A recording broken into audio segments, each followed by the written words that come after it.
Okay. Good afternoon అమ్మా. So, మనం AP PG set ప్రిపరేషన్‌లో భాగంగా ఫస్ట్ మోడర్న్ ఫిజిక్స్ కంప్లీట్ చేసాం. దాని తర్వాత ఆప్టిక్స్ ప్రీవియస్ సెషన్‌తో కంప్లీట్ అయింది. ఈ సెషన్‌లో థెర్మోడైనమిక్స్ స్టార్ట్ చేద్దాం. ఓకే. థెర్మోడైనమిక్స్‌లో మనకి కైనెటిక్ థియరీ ఆఫ్ గ్యాసెస్ అనేది ఒక చాప్టర్ ఉంది. ఓకే.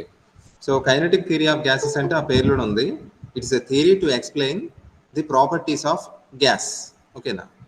కాకపోతే ఈ కైనెటిక్ థియరీ ఆఫ్ గ్యాసెస్లో మనం తీసుకునే ఒక అజంప్షన్ ఏంటంటే, ఫర్ ఎగ్జాంపుల్ ఒక ఎన్క్లోజర్, ఒక కంటైనర్ లోపల గ్యాస్ ఉందనుకోండి. వి అజ్యూమ్ దట్ గ్యాస్ మాలిక్యూల్స్ అనేవి ర్యాండమ్గా అనే మాట ఇంపార్టెంట్. ర్యాండమ్గా విత్ వేరియింగ్ స్పీడ్స్, ఒక పర్టికులర్ స్పీడ్తో కాదు, యావరేజ్ స్పీడ్తో కాదు, విత్ వేరియింగ్ స్పీడ్స్ ఏమవుతాయి అంటే అలా ముందుకు వెళుతూ ఉంటాయి. ఆ కంటైనర్ ఎందులో అయితే ఉన్నాయో, బెలూన్లో ఉన్నాయి అనుకోండి, ఆ బెలూన్ యొక్క సర్ఫేస్ని ఏం చేస్తే బొంబార్డ్ చేస్తూ ఉంటాయి. సో ఈ అజంప్షన్ తీసుకుంటాం. ఓకేనా? సో లోపల ఒక బాల్స్లా ఊహించుకోండి మీరు గ్యాస్ మాలిక్యూల్స్ని. అవి కంటిన్యూస్గా వాటిలో అవి కొల్లైడ్ అవుతుంటాయి, అంటే జిగ్జాగ్ పాత్రలో ట్రావెల్ చేస్తుంటాయి. అట్ ద సేమ్ టైం ఆ వాల్ని బొంబార్డ్ చేస్తూ ఉంటాయి అన్నమాట. ఓకేనా? సో ఈ అజంప్షన్ తీసుకొని, అంటే వాటి మంచి కొలిజన్స్ అవుతుంటాయి. అఫ్ కోర్స్ అవి ఇలాస్టిక్ కొలిజన్స్గా ట్రీట్ చేస్తాం మనం. ఓకే. ట్రీట్ చేస్తూ ఆ గ్యాస్ యొక్క బిహేవియర్ని ఎక్స్ప్లెయిన్ చేసే ప్రయత్నం చేస్తాం. ఓకేనా? సో ఇది ఒక విధంగా స్టాటిస్టికల్ అప్రోచ్ ఇది. అంటే స్టాటిస్టికల్ అప్రోచ్ అంటే ఇన్ ఎ వే స్పెసిఫిక్గా ఒకళ్ళు ఇద్దరు గురించి, వీడి గురించి వాడి గురించి చెప్పడం కాదు, ఒక గ్రూప్ యొక్క బిహేవియర్ గురించి చెప్పడం. ఓకేనా? ఇప్పుడు కోవిడ్ మోర్టాలిటీ రేట్ 2%, ఇప్పుడు వ్యాక్సినేషన్ వల్ల 1% అయింది. దాని అర్థం ఏంటి? 100 మందికి కోవిడ్ వస్తే ఒకళ్ళు చనిపోయే ఛాన్స్ ఉంటుంది. కానీ ఆ ఒక్కళ్ళు ఎవరో నువ్వు ఎప్పటికీ చెప్పలేవు. ఓకేనా? హోమోజీనియస్ గ్రూప్ తీసుకుంటే you can never tell with certainty that this person will die. కానీ నువ్వేం చెప్పగలవు with certainty? Out of the 100 people 1 will surely die అని చెప్పచ్చు. ఓకేనా? సో అలాంటిది అనమాట ఈ అప్రోచ్ అనేది. ఓకేనా? ఒక ఇండివిజువల్ గ్యాస్ మాలిక్యూల్ గురించి మనం ఏం చెప్పలేము, కానీ ఇన్ టోటాలిటీ కంప్లీట్గా పెరిఫరల్గా ఆలోచించినప్పుడు బిహేవియర్ మాత్రం చెప్పగలుగుతాం. ఓకేనా?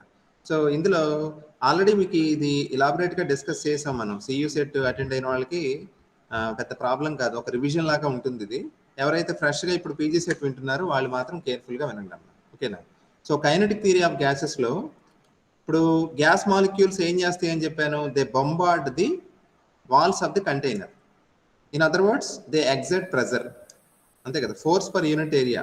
అవి ఎంత ఫోర్స్ని ఒక యూనిట్ ఏరియా మీద అప్లై చేస్తున్నాయో దాన్నే కదా మనం ప్రెజర్ అంటాం. ఆ ప్రెజర్కి ఫార్ములా ఉందమ్మా. ప్రెజర్ ఈజ్ ఈక్వల్ టు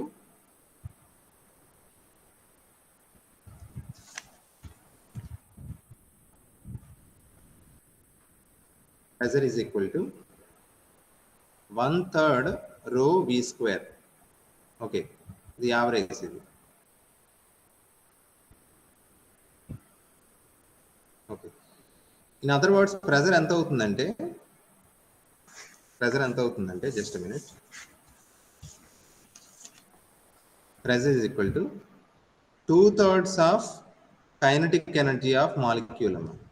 ఒక మాలిక్యూల్ యొక్క కైనెటిక్ ఎనర్జీలో 2/3 క్వాంటిటీ ప్రెజర్ కింద ఎగ్జర్ట్ అవుతుంది. ఓకేనా? తర్వాత law of equipartition of energy అని ఒకటి ఉంది. Law of equipartition of energy. Okay, మనకి ఈ పేరు చూస్తేనే అర్థమైపోతుంది ఏంటంటే, ఈక్విపార్టిషన్ అంటే ఈక్వల్గా డిస్ట్రిబ్యూట్ అవ్వడం. ఏది? ఎనర్జీ. ఫర్ ఎగ్జాంపుల్ మనకి డిగ్రీస్ ఆఫ్ ఫ్రీడమ్ అంటే తెలుసు కదా. డిగ్రీస్ ఆఫ్ ఫ్రీడమ్ అన్నప్పుడు translational degrees, rotational degrees, vibrational degrees of freedom ఇలా చాలా ఉంది. అది మళ్ళీ తర్వాత చూద్దాం. మనకి జనరల్గా 3 డిగ్రీస్ ఆఫ్ ఫ్రీడమ్ ఉంటాయి కదా ట్రాన్స్లేషన్లో. Along X, along Y, along Z, ఇలా 3 డైరెక్షన్స్లో మనం మూవ్ అవ్వగలం. కాబట్టి a gas molecule will have 3 translational degrees of freedom. Okay, దాని యొక్క ఎనర్జీ ఈ ఉన్న డిగ్రీస్ ఆఫ్ ఫ్రీడమ్ అన్నిట్లోనూ ఈక్వల్గా డిస్ట్రిబ్యూట్ అవుతుంది అని చెప్పేది ఈక్విపార్టిషన్ ఆఫ్ ఎనర్జీ థియరం. ఓకేనా? సో ఇప్పుడు average kinetic energy of a gas molecule, average kinetic energy half MB square average అనమాట. ఎంత ఉంటుందన్నమాట? 3/2 kT. అంటే ఇది టోటల్, అంటే 3 డిగ్రీస్ ఆఫ్ ఫ్రీడమ్ కలుపుకొని. ఓకేనా? యావరేజ్ కైనెటిక్ ఎనర్జీ ఎంత ఉన్నప్పుడు మామూలుగా పొటెన్షియల్ ఎనర్జీ కూడా ఎంత ఉంటుంది? 3/2 kT. అప్పుడు టోటల్ ఎనర్జీ ఎంత అని చెప్పాలంటే 3 kT అని చెప్పాలి. ఓకే, అలా కాకుండా for 1 degree of freedom, for 1 degree of freedom kinetic energy ఎంత అంటే ఏమని చెప్తారు? 1/2 kT అని చెప్పాలి. అదే 1 degree ఆఫ్ ఫ్రీడమ్కి టోటల్ ఎనర్జీ అంటే ఎంత అని చెప్పాలి? kT అని చెప్పాలి. ఓకే, అంటే ఇంకో ½ kT పొటెన్షియల్ యాడ్ అవుతుంది అనుకుంటే kT అవుతుంది. సో ఇది ఇంపార్టెంట్ అమ్మా. ఇక్కడ K అంటే మీకు తెలుసు, బోల్ట్జ్మన్ కాన్స్టెంట్ అంటారు. Boltzmann constant value 1.38 multiplied by 10⁻⁻23 joule mole inverse K inverse. మీకు యూనిట్స్ కూడా గుర్తుపెట్టుకోవాలి బాగా. బోల్ట్జ్మన్ కాన్స్టెంట్ యూనిట్స్ అడగచ్చు ఒక్కోసారి, దాని వాల్యూ కాకుండా. జౌల్ మోల్ ఇన్వర్స్ K అంటే joule per mole per kelvin అనమాట. Okay, so average kinetic energy అంటే 3/2 kT. అన్ని డిగ్రీస్ ఫ్రీడమ్ ఆఫ్ అన్ని డిగ్రీస్ కలుపుకొని 1 degree ఆఫ్ ఫ్రీడమ్కి కైనెటిక్ ఎనర్జీ అంతా ½ kT. ఓకేనా? సో అదే 1 degree ఆఫ్ ఫ్రీడమ్కి టోటల్ ఎనర్జీ అంటే అంత kT. ఓకే, సో ఈ లా ఆఫ్ ఈక్విపార్టిషన్ సంబంధించి గుర్తుపెట్టుకోండి. ఓకేనా? ఇప్పుడు నేను ఒకటి అడుగుతాను, చెప్పండి. ఒక మాలిక్యూల్కి 2 degrees ఆఫ్ ఫ్రీడమ్ ఉన్నాయి, దాని టోటల్ ఎనర్జీ ఎంత? 2 kT. అదే కైనెటిక్ ఎనర్జీ ఎంత? kT. అంటే మీరు గుర్తుపెట్టుకోవాల్సింది ఒకటే, ఫర్ 1 degree ఆఫ్ ఫ్రీడమ్, ఎన్ని డిగ్రీస్ ఆఫ్ ఫ్రీడమ్ ఉన్నాయో మనకు తెలియదు. ఫర్ 1 degree ఆఫ్ ఫ్రీడమ్కి కైనెటిక్ ఎనర్జీ ఎంత అని చెప్పాలంటే ½ kT అని చెప్పాలి. ఓకేనా? అది పొటెన్షియల్ ఎనర్జీ ½ kT యాడ్ చేసుకుంటే టోటల్ ఎనర్జీ ఎంత అవుతుందంటే ఫర్ 1 degree kT అవుతుంది. ఓకేనా? సో ఇది క్లారిటీ ఉండాలి. ఇందాక average kinetic energy for 3 degrees ఎంత అని చెప్పాం? 3/2 kT అని చెప్పాం. ఇంకో 3/2 kT యాడ్ చేసుకుంటే టోటల్ ఎనర్జీ వస్తుంది అది. ఓకేనా? సో ఇది ఒకటి ఇంపార్టెంట్. దాని తర్వాత మీన్ ఫ్రీ పాత్ అనే ఒకటి కాన్సెప్ట్ ఉంటుంది. మీన్ ఫ్రీ పాత్ అంటే ఏం లేదు. ఫర్ ఎగ్జాంపుల్, ఒక గ్యాస్ కంటైనర్ తీసుకుంటే ఇందులో గ్యాస్ మాలిక్యూల్స్ ఏమవుతాయి? ఇలా కొల్లైడ్ అవుతుంటాయి కదా ఫ్రీక్వెంట్గా. They do collisions with the other gas molecules. 2 successive collisions మధ్యలో అది ట్రావెల్ చేసే డిస్టెన్స్ని మీన్ ఫ్రీ పాత్ అంటారు. అంటే ఫ్రీ పాత్ అంటే గొడవలు లేకుండా 2 గొడవల మధ్యలో ఎంత, అంతే కదా. కొంతమంది గొడవల మనుషులు ఉంటారు, వాళ్ళు ఏంటంటే వాళ్ళు గొడవ పెడితే మళ్ళీ ఇంకో 2 రోజులకి గొడవ పడితే కానీ వాళ్ళకి మనశ్శాంతిగా ఉండరు. సో వాళ్ళ మీన్ ఫ్రీ పాత్ ఎంత అంటే 2 days అని చెప్తారు. అలాగే గ్యాస్ మాలిక్యూల్స్ విషయంలో ఒక కొలిజన్ జరిగిన తర్వాత మళ్ళీ నెక్స్ట్ కొలిజన్ జరిగే లోపు అది ఎంత డిస్టెన్స్ ట్రావెల్ చేస్తుందో ఆ డిస్టెన్స్ని మీన్ ఫ్రీ పాత్ అంటారు. ఓకేనా? So it is denoted by లాండా. Okay, mean free path denoted by lambda, and it is given by 1/√2 pi d square n. Okay, ఇందులో లాండా అంటే మెయిన్ ఫ్రీ పాత్, పై అంటే of course 3.14, D అంటే diameter of the molecule, N అంటే ఏంటి చెప్పండి? Number density. ఓకేనా? Number of gas molecules per unit volume. So మన small N is equal to capital N by B అని రాసుకోవచ్చు. ఓకేనా? So mean free path formula ఇది. దీన్ని ఇంకోలా రాస్తాను చూడండి. ఎంఎన్ అని డెన్సిటీ అంటారు. ఎం అంటే mass of 1 molecule into number of molecules per unit వాల్యూమ్తో గుణిస్తే వచ్చేది ఏంటి? డెన్సిటీ కదా. అప్పుడు ఎన్ ఈజ్ ఈక్వల్ టు ఏమని రాసుకోవచ్చు? రో బై ఎం అని రాసుకోవచ్చు. అప్పుడు లాండా ఫార్ములా ఎలా మారుతుంది అంటే m/√2 పై డి స్క్వేర్ రో అవుతుంది. రో అంటే ఏంటి చెప్పానుగా? డెన్సిటీ. సో మీకు ఒక విషయం అర్థమవుతుంది, లాండా ప్రపోర్షనల్ టు 1/ρ. ఇది ఫార్ములా ప్రకారమే కాదు, కామన్ సెన్స్ ప్రకారం ఆలోచించినా అర్థమైపోతుంది. డెన్సిటీ ఎక్కువ ఉన్నప్పుడు molecules will be closer together and there will be more collisions.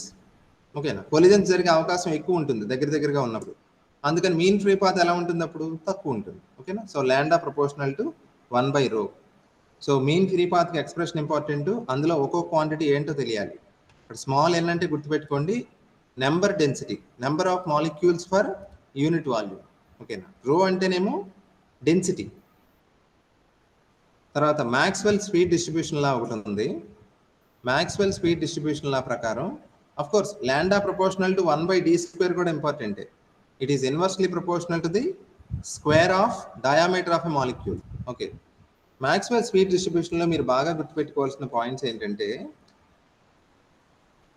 మనకి గ్యాస్ మాలిక్యూల్స్ ఏమని చెప్పాను, ర్యాండమ్గా జిగ్జాగ్ పాత్లో మూవ్ అవుతూ కొలిజన్స్ జరుపుతూ ఉంటాయి. ఇప్పుడు average velocity of gas molecules ఎంత అంటే ఎంత అని చెప్తారు చెప్పండి? Average velocity 0 sir. Average velocity 0 sir. Direction అనేది ర్యాండమ్గా మారిపోతుంది కాబట్టి రిజల్టెంట్ తీసుకున్నప్పుడు యావరేజ్ వెలాసిటీ ఎంత అంటే 0, వెలాసిటీ బీయింగ్ వెక్టార్. ఓకే, కానీ యావరేజ్ స్పీడ్ ఎప్పుడు 0 కాదు. ఓకేనా? సో ప్రశ్న జాగ్రత్తగా చూసుకోవాలి. గ్యాస్ మాలిక్యూల్స్ యొక్క యావరేజ్ వెలాసిటీ ఎంత అని అడిగితే అది మీరు 0 అని చెప్పాలి, డైరెక్షన్ ర్యాండమ్గా ఉంటుంది కాబట్టి. కానీ స్పీడ్ మాత్రం 0 కాదు. ఓకేనా? స్కేలార్ కదా స్పీడ్ అనేది. స్పీడ్ 3 రకాలుగా డిఫైన్ చేస్తాం మనం. ఏంటంటే యావరేజ్ స్పీడ్, తర్వాత మోస్ట్ ప్రాబబుల్ స్పీడ్, ఇంకోటేమో ఆర్ఎంఎస్ స్పీడ్. యావరేజ్ అన్నప్పుడు బారేతాం కదా, ఇది యావరేజ్ స్పీడ్, ఇది most probable speed, RMS speed.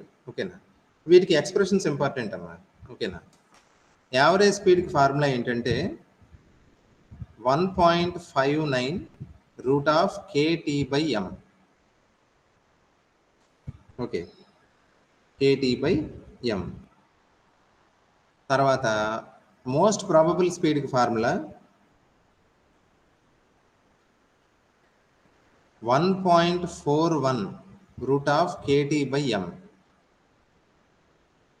అలాగే ఆర్ఎంఎస్ స్పీడ్కి ఫార్ములా 1.73 √kT/m. సో మీరు ఈ ఎక్స్ప్రెషన్ చూసి ఒక విషయం స్పష్టంగా చెప్పచ్చు. √kT/m అనేది మూడిటికి సేమ్ కదా.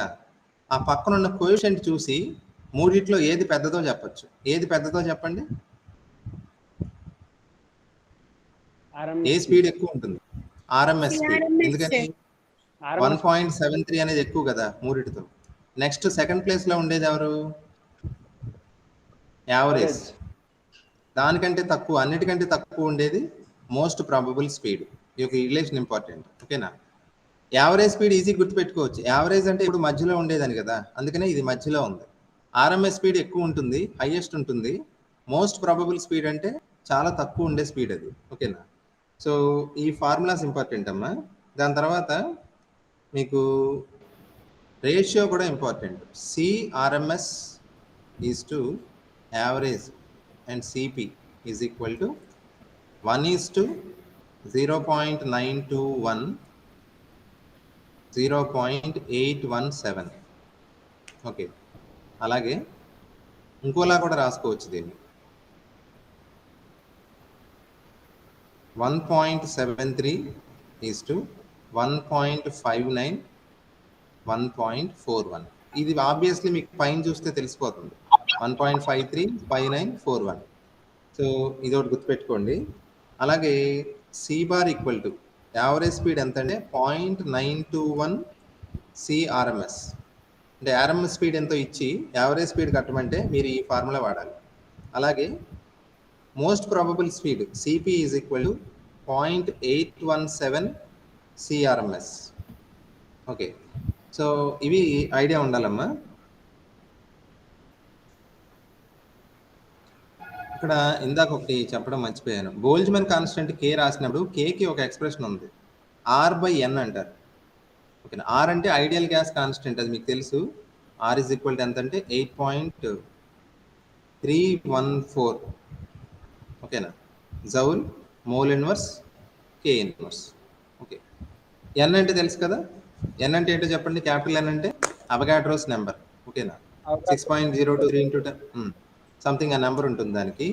సో ఇప్పుడు ఎందుకు ఇది చెప్పానంటే, మీరు ఈ మూడిటికి ఎక్స్ప్రెషన్స్ కేలో రాశారు, √kT/m kT/m అని చెప్పి. కే బదులు R/n పెట్టుకున్నారనుకోండి, ఎక్స్ప్రెషన్స్ మారుతాయి.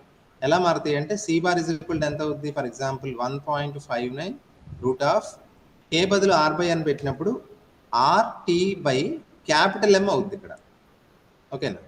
అలాగే మిగిలినవి కూడా అంతే, ఓకేనా. So in terms of Boltzmann constant తెలియాలి, in terms of ideal gas constant R కూడా తెలియాలి. ఒకటే మార్పు, బోల్ట్జ్మన్ కాన్స్టెంట్ ఉన్నప్పుడు కింద స్మాల్ ఎం ఉంటుంది, వేరాజ్ ఐడియల్ గ్యాస్ కాన్స్టెంట్ ఉన్నప్పుడు కింద క్యాపిటల్ ఎం వస్తుంది, ఓకేనా.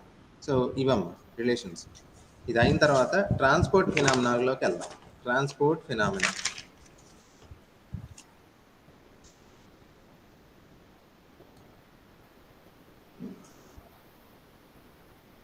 ట్రాన్స్పోర్ట్ ఫినామినా మొత్తం 3 ఉంటాయమ్మా.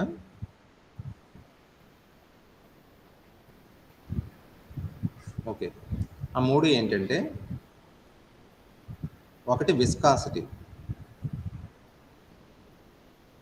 దాని తర్వాత కండక్టివిటీ ఆర్ కండక్షన్ అనొచ్చు, తర్వాత డిఫ్యూజన్. ఓకే, విస్కాసిటీని ఆ కోఎఫిషియంట్ని ఈటాతో ఇండికేట్ చేస్తారు, కండక్టివిటీని కేతో ఇండికేట్ చేస్తారు, డిఫ్యూజన్ని డీతో ఇండికేట్ చేస్తారు. ఓకే, అంటే coefficient of viscosity, coefficient of conductivity, coefficient of diffusion అనమాట. కోఎఫిషియంట్ విస్కాసిటీకి సంబంధించింది ఏంటంటే, మీకు అఫ్కోర్స్ ఫ్రిక్షన్ ఐడియా ఉంటే కనుక విస్కాసిటీ తెలుస్తుంది. 2 సాలిడ్స్ మధ్యలో ఫ్రిక్షనల్ ఫోర్స్ అంటే ఈజీగా అర్థమవుతుంది. అదే ఒక లిక్విడ్లో 2 లేయర్స్ మధ్య ఉండేది ఫ్రిక్షన్ అంటుంది చూసావా, దాన్నే మనం విస్కాసిటీ అంటారు. విస్కాసిటీ ఎక్కువ ఉన్నప్పుడు ఆ ద్రవం ఎలా ఉంటుంది, చిక్కగా ఉంటుంది, దానికి ఫ్లూయిడిటీ తక్కువ ఉంటుంది, ఓకేనా. సో విస్కాసిటీ అనేది నథింగ్ బట్ ఏంటంటే మొమెంటం ట్రాన్స్ఫర్. ఇక్కడ ట్రాన్స్పోర్ట్ అయ్యేది ఏంటంటే మొమెంటం, ఓకే. వేరస్ కండక్టివిటీకి వచ్చేటప్పటికి it is transfer of kinetic energy. డిఫ్యూజన్లో అయితే ట్రాన్స్ఫర్ ఆఫ్ మాస్ అన్నమాట, mass transfer.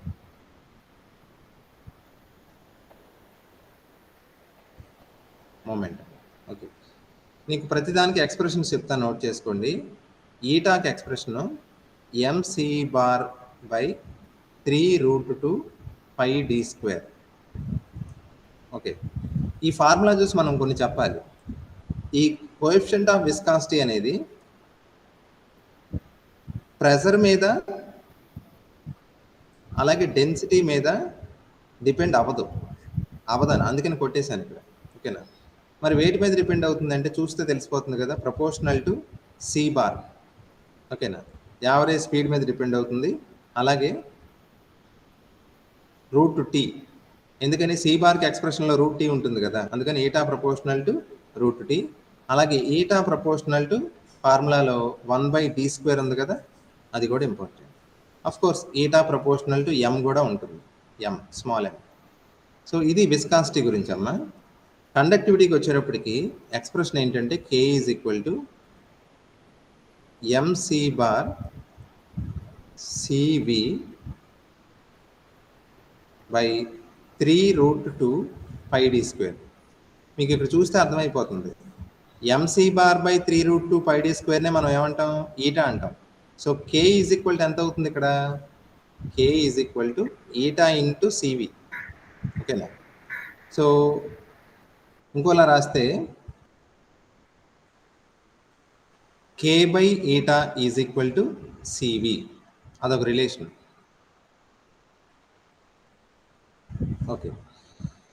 Of course K dependence కూడా స్టడీ చేయొచ్చు. K డిపెండెన్స్ ఎలా ఉంటుందంటే K is proportional to C bar, ఓకేనా. ప్రపోర్షనల్ టు 1/d², ఇవన్నీ కూడా చెప్పచ్చు. తర్వాత డిఫ్యూజన్కి వచ్చేటప్పటికి డిఫ్యూజన్కి ఎక్స్ప్రెషన్ ఏంటంటే 1/3 రో సి బార్ ల్యాండా. మీరు కేకి ఇంకో ఫార్ములా రాసుకోవచ్చు అమ్మ. ఇక్కడ K ఈజ్ ఈక్వల్ ఎలా రాసుకోవచ్చు అంటే 1/3 రో సి బార్ ల్యాండా సివి అని రాసుకోవచ్చు. రెండు ఒకటే, జస్ట్ డిఫరెంట్ ఫామ్లో రాసాం అంతే. వేరస్ డి వచ్చేటప్పటికి 1/3 రో సి బార్ ల్యాండా. సో మీరు ఇక్కడ అబ్జర్వ్ చేస్తే కనుక కేకి డీకి తేడా ఎక్కడ వస్తుంది, సివి వస్తుంది కదా. సో మీరేమని రాసుకోవచ్చు, 1/3 రో సి బార్ ల్యాండా సివి కాబట్టి ఈ రెండింటి మధ్య రిలేషన్ చూడొచ్చు. ఎలా అంటే K is equal to D, ఇదంతా డి కదా, ఇంటూ సివి. అప్పుడు ఏమవుతుంది, K by D is equal to 1 minute.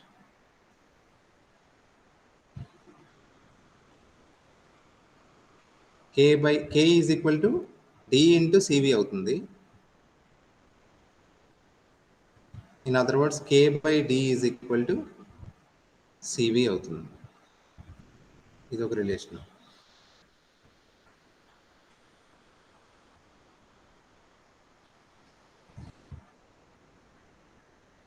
అలాగే ఇంకో రిలేషన్ ఏం చెప్పొచ్చు అంటే D is equal to eta by rho అని చెప్పొచ్చు. తర్వాత డి డిపెండెన్స్ ఎలా ఉంటుందంటే proportional to T power 3/2. Temperature యొక్క పవర్ 3/2 ప్రపోర్షనేట్గా ఉండి, అలాగే ప్రెజర్కి ఇన్వర్స్లీ ప్రపోర్షనేట్గా ఉంటుంది, P⁻−1. ఓకే, సో ఈ 3 ట్రాన్స్పోర్ట్ ఫినామినా గుర్తుండాలమా?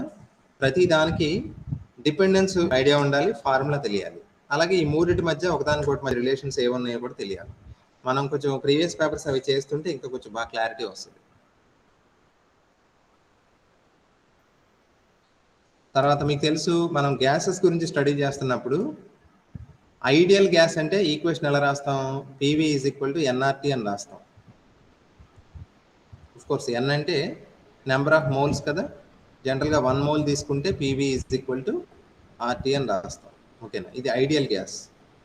కానీ ఐడియల్ గ్యాసెస్ అనేవి ఓన్లీ టెక్స్ట్ బుక్స్లో ఉంటాయి తప్ప ప్రాక్టికల్గా ఎక్కడ ఉండవు. ప్రాక్టికల్గా ఉండేవన్నీ ఏంటి, రియల్ గ్యాసెస్. వాటినే వాండర్వాల్ గ్యాసెస్ అంటారు. అంటే ఐడియల్ గ్యాస్కి వాండర్వాల్ గ్యాస్కి తేడా ఏంటో తెలుసు కదా. ఐడియల్ గ్యాస్ అంటే మనం అజ్యూమ్ చేసుకుంటామంటే గ్యాస్ మాలిక్యూల్స్ మధ్య అసలు అట్రాక్షన్స్ ఉండవు అనుకుంటాం. దేనికి అదే, ఒకదానికొకటి సంబంధం లేదు, ఫీబుల్గా కూడా అట్రాక్షన్స్ ఉండవు అనుకుంటాం. కానీ ప్రాక్టికల్గా తీసుకున్నప్పుడు గ్యాస్ మాలిక్యూల్స్ మధ్య ఇంటరాక్షన్స్ ఉంటాయి, వాండర్వాల్ ఫోర్సెస్ ఉంటాయి వాటి మధ్య. అందుకనే రియల్ గ్యాసెస్ని మనం ఏమనొచ్చు అంటే వాండర్వాల్ గ్యాసెస్ అనొచ్చు. ఓకే, వాండర్వాల్ గ్యాస్కి ఈక్వేషన్ డిఫరెంట్గా ఉంటుంది. ఓకేనా, ఐడియల్ గ్యాస్కి అయితే PV is equal to RT, కానీ వాండర్వాల్ గ్యాస్కి అయితే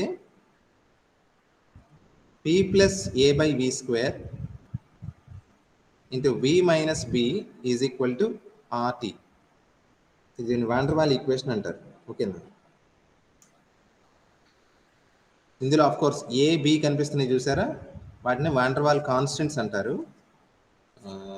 వాటికి కూడా కొన్ని అప్లికేషన్స్ ఉన్నాయి, తర్వాత డిస్కస్ చేద్దాం.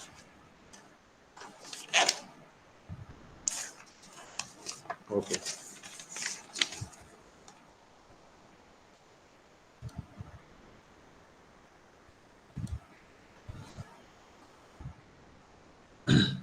తర్వాత మీకు చిన్న యాక్టివిటీ ఏంటంటే మీరు నెక్స్ట్ సెషన్కి వచ్చేటప్పటికి ఏం చేస్తారంటే ఆ transport phenomena 3, coefficient of conductivity, thermal coefficient of viscosity, వీటన్నిటికీ యూనిట్స్ నోట్ చేసి పెట్టుకోండి. నేను అడుగుతాను యూనిట్స్ అనమాట.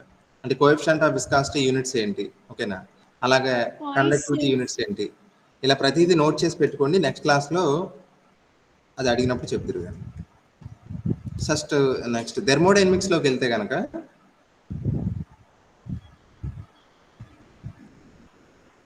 ఈసారి థెర్మోడైనమిక్స్ని ఎలా డీల్ చేద్దామంటే థియరీ ఒక బేసిక్ లెవెల్లో నేర్చుకుని ఎక్కువ పేపర్స్ సాల్వ్ చేద్దాం ఎక్కువ. ఓకేనా, లాస్ట్ టైం మనం అసలు దీనికి సంబంధించి పేపర్స్ అసలు చేయలేము. ఓకేనా, అందుకే నేను థియరీ కొంచెం పైపైన చెప్పుకెళ్తున్నాను. ఎక్కువ డిస్కషన్స్లో ప్రాబ్లమ్స్ ప్రీవియస్ పేపర్స్ చేసినప్పుడు మీకు ఇంకా ఎక్కువ యూజ్ అవుతుంది. ఓకే, సో థెర్మోడైనమిక్స్లో ఫస్ట్ ఒకసారి లైన్లో ఉన్నానమ్మా, ఫోన్ వచ్చింది.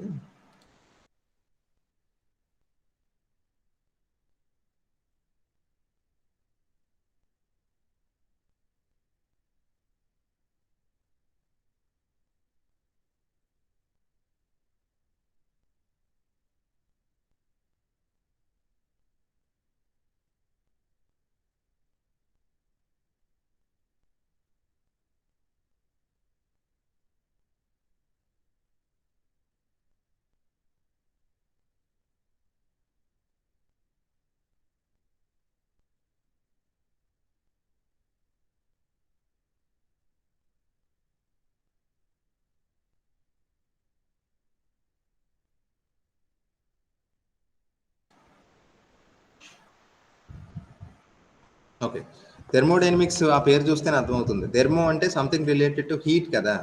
సో హీట్ అంటే తెలుసు కదా, it is form of energy which moves from one body to another body depending on the temperature. Okay, so థెర్మోడైనమిక్స్లో మనం ఫస్ట్ డిఫరెంట్ ప్రాసెసెస్ గురించి నేర్చుకోవాలి.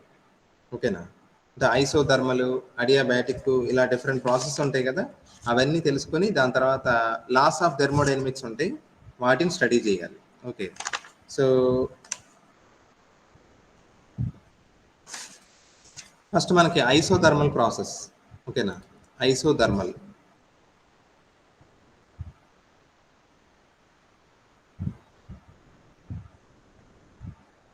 ఐసోథర్మల్ ప్రాసెస్ అంటే ఐసో అనే పదానికి అర్థం మీకు తెలుసు కదా, ఐసో అంటే సేమ్ అని అర్థం, సేమ్ ఒకటే అని. సో ఐసోథర్మల్ అంటే సేమ్ టెంపరేచర్ కాన్స్టెంట్గా ఉండే ప్రాసెస్ని ఐసోథర్మల్ ప్రాసెస్ అంటారు. టెంపరేచర్ కాన్స్టెంట్ అన్నమాట, temperature constant. Okay, so isothermal ప్రాసెస్లో మనం గుర్తుపెట్టుకోవాల్సినవి, వీటిలో బాయిల్స్ లా వ్యాలిడ్ అవుతుంది. బాయిల్స్ లా హోల్డ్స్ గుడ్ అనమాట, హోల్డ్స్ గుడ్. బాయిల్స్ లా ఏంటి అర్థం ఏంటి, PV is equal to constant. ఎందుకు బాయిల్స్ లా వ్యాలిడ్ అవుతుందంటే సింపుల్గా అర్థం చేసుకోవచ్చు. మామూలుగా PV is equal to RT కదా, ఐడియల్ గ్యాస్ ఈక్వేషన్. ఇందులో మనకి టెంపరేచర్ కాన్స్టెంట్ కాబట్టి PV is equal to constant కదా, అంటే Boyle's law holds good. Isothermal ప్రాసెస్లో work done W is equal to 2.3026 RT log V2 by V1 to the base 10. అదే 2.3026 తీసేసి మామూలుగా బేస్ ఈలో రాస్తే అప్పుడు ఎలా రాస్తాం, RT log V2 by V1 to the base E. ఓకేనా, ఇది వర్క్ డన్ ఇన్ ఐసోథర్మల్ ప్రాసెస్కి ఎక్స్పాన్షన్. జనరల్గా ఐసోథర్మల్ ప్రాసెస్లో ఎలా జరుగుతాయి అంటే స్లోగా జరుగుతాయి. స్లోగా జరిగే ప్రాసెస్కి ఐసోథర్మల్ అయ్యే ఛాన్స్ ఎక్కువ ఉంటుందన్నమాట. Okay, next adiabatic. ఈ రెండు ఎక్కువ ఇంపార్టెంట్ అమ్మా, ఐసోథర్మల్ అడియాబాటిక్ ఎక్కువ ఇంపార్టెంట్. అడియాబాటిక్ వచ్చేటప్పటికి, అడియాబాటిక్ అంటే ఒక విధంగా ఐసోలేటెడ్ అని అర్థం. అంటే సిస్టమ్ సరౌండింగ్స్, రెండు పదాలు ఉంటాయి కదా. సిస్టమ్ అంటే మనం దేని గురించి అయితే స్టడీ చేస్తున్నామో అది సిస్టము, అది కాక చుట్టూ ఉన్న ప్రపంచం మొత్తం సరౌండింగ్సే.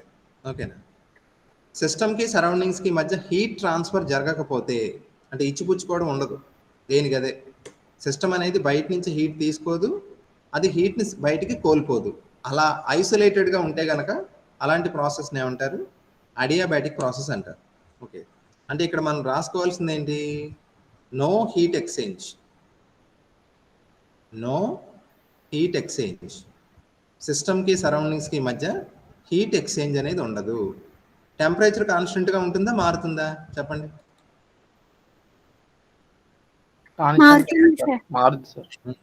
మారుతుంది అని బల్ల ఎరగొట్టి చెప్పలేం, కానీ మారే ఛాన్సెస్ ఉన్నాయి. ఓకేనా, ఎక్కువ ఉన్నాయి. సో అడియాబాటిక్ ప్రాసెస్లో హీట్ ఎక్స్చేంజ్ ఉండదు కాబట్టి there may be a change in temperature. ఇందులో బాయిల్స్ లా హోల్డ్ గుడ్ అవ్వదు. ఓకేనా, Boyle's law is not valid.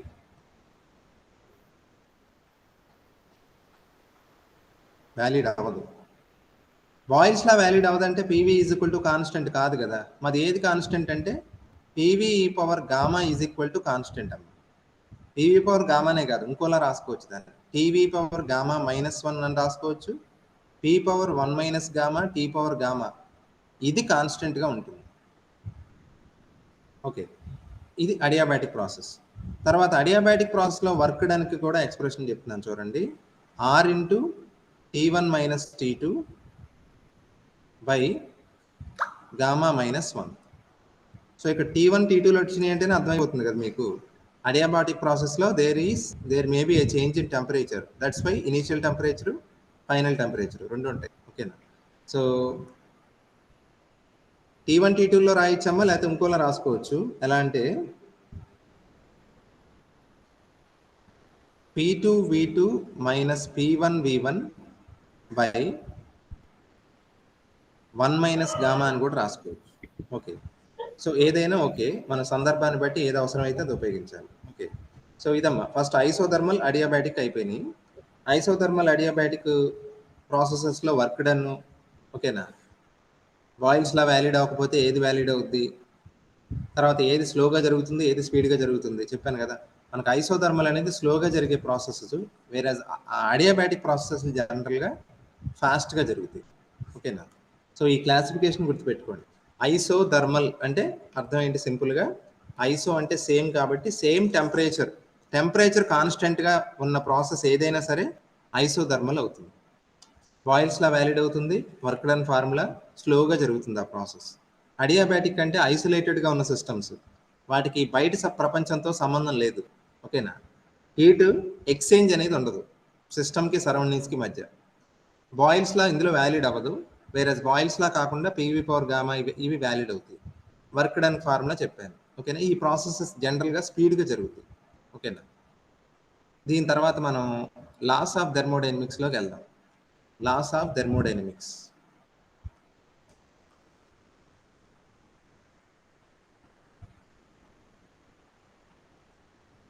Loss of thermodynamics first మనం జీరోత్ లా మాట్లాడాం అనుకోండి. జీరోత్ లా సార్ నెంబర్స్ జనరల్గా 1 నుంచి మొదలెడతాం కదా, జీరోత్ అని ఎందుకు మొదలెట్టారంటే ఫస్ట్ లా ఆఫ్ థెర్మోడైనమిక్స్ చెప్పిన తర్వాత లేటర్ అట్టర్ చేసిన లేకపోతే చెప్పిన స్టేట్మెంట్ కాబట్టి దానికంటే ఫండమెంటల్ ఇది కాబట్టి జీరోత్ లా అని పెట్టారు.